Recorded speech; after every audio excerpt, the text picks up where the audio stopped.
A comment made me look a little closer at this Hakko FX-600. The part number for this one is FX-600-02, and the best I can tell, this is the part number of the retail package for Japan. I ordered it from Amazon and paid $38 for it.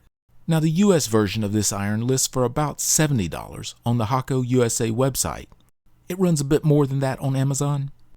That much price difference made me do a bit of digging around.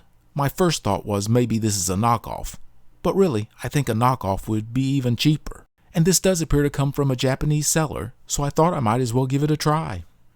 Nothing about the iron feels cheap. Knob feels so solid, so unlike those under $20 irons I tried. My first impression, this is not a knockoff. Can see on the label it shows 100 volt, 50 watt rating.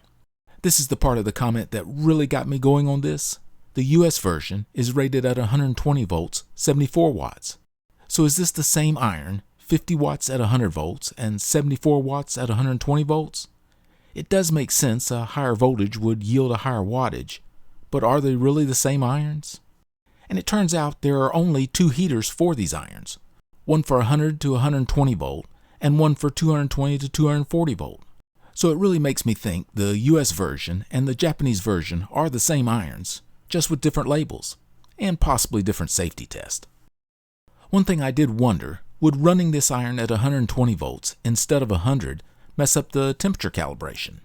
The iron is set at its 370 C notch, and this is the tip it came with. I probably have it a little far up on the tip, but temperature looks great. Right at the very end of the tip, reading about 360. And here is right about the middle of the plated part of the tip.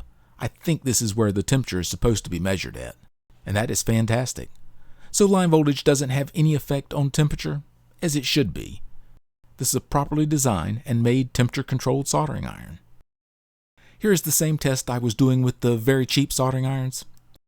I have a 1/4 inch piece of solder and some flux on the end of the copper strip, and I will place the iron about 3/4 of an inch from the end of the strip and see how it does at heat transfer.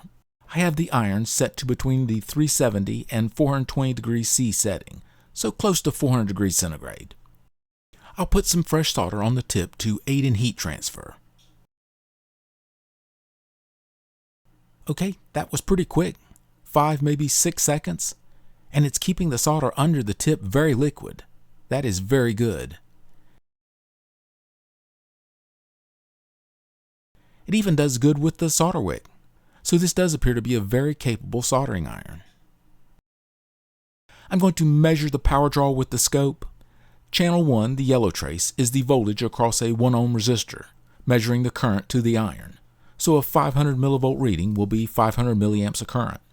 The channel 2 trace, the green one, is the voltage across the iron and the 1 ohm resistor, so it will read a tiny bit more than what the iron is receiving.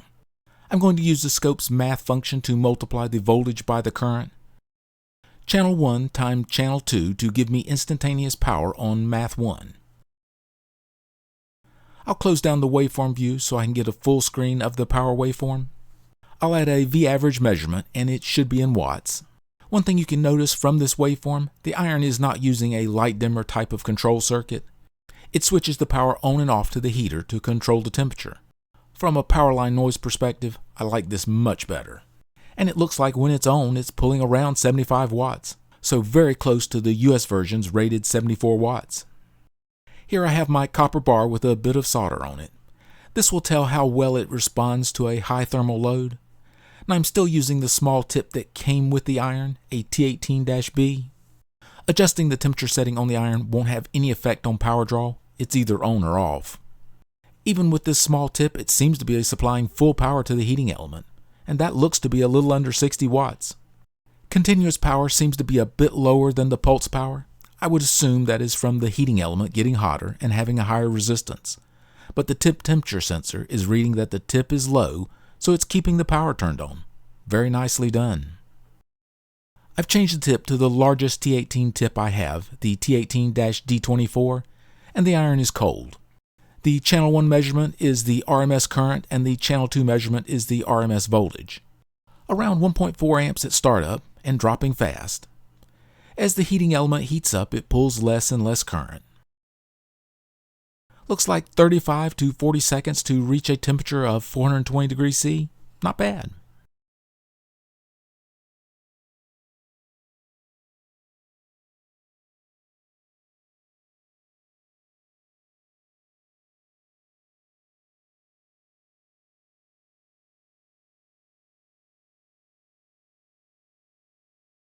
Here with the bigger tip, maybe 1.5 watts more than with the smaller tip.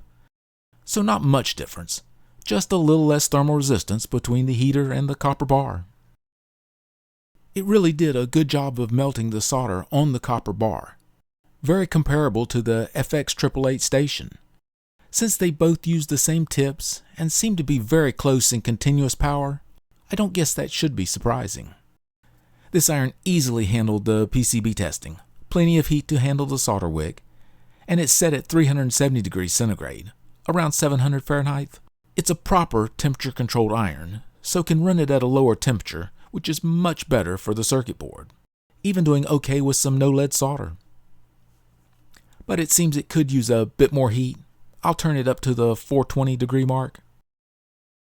Yes, that is just fine. No problem whatsoever with the no-lead solder. My one complaint would be the handle.